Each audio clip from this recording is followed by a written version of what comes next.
নমস্কাৰ প্ৰিয় শ্ৰোতাবৃন্দ, self realisation YouTube চেনেললৈ আপোনালোক সকলোকে স্বাগতম জনাইছোঁ। আজি আমাৰ আলোচনাৰ বিষয়বস্তু বাস্তৱবাদী মনোভাৱ গঢ়ি তোলক। আপুনি যদি জীৱনত সততা, সন্তুষ্টি, শান্তি, সুখ আৰু সুস্থতা বিচাৰে তেন্তে বাস্তৱবাদী মনোভাৱ গঢ়ি তোলক। যান্ত্ৰিক জীৱনৰ বিশৃংখলতাৰ মাজত নিজৰ স্থিতিত অলৰ অচল হৈ থাকিব পৰাটো এজন বাস্তৱবাদী ব্যক্তিৰ মুখ্য লক্ষণ।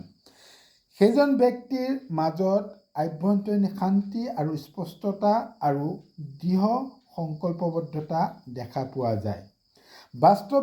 ভাৱাপন্ন ব্যক্তিসকলৰ জীৱনৰ প্ৰতি সচেতন আৰু ইতিবাচক দেখা যায়। বাস্তৱবাদী ব্যক্তিয়ে জীৱনৰ প্ৰত্যাহ্বানসমূহ অতি সহজে অতিক্ৰম কৰিব পাৰে।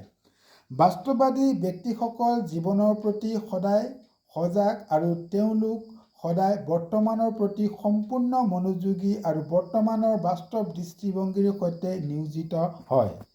যিজন ব্যক্তিয়ে বাস্তৱ পৰিস্থিতি উপলব্ধি কৰি নিজৰ জীৱন আগুৱাই লৈ যায় তেনে ব্যক্তিক অতীতৰ অনুশোচনা আৰু ভৱিষ্যতক লৈ উদ্বেগত জড়িত নোহোৱাকৈ অভিজ্ঞতাৰ সমৃদ্ধিক গ্ৰহণ কৰিব পাৰে।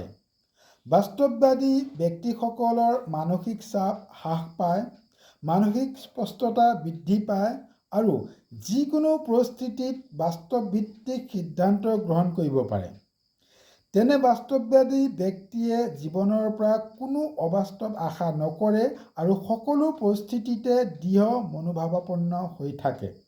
বাস্তৱবাদী ব্যক্তিয়ে সংকটৰ সময়ত অলীক কল্পনা কৰি বহি নাথাকি সংকটৰ পৰা মুক্ত হ'বলৈ বা সমস্যা সমাধান কৰিবলৈ বিজ্ঞানসন্মত উপায় বিচাৰে। সেইসকলে জীৱনৰ প্ৰত্যাহ্বানমূলক পৰিস্থিতিৰ প্ৰতি প্ৰতিক্ৰিয়া প্ৰকাশ কৰাৰ পৰিৱৰ্তে তাৰ প্ৰতি ধনাত্মক সঁহাৰিহে জনায়।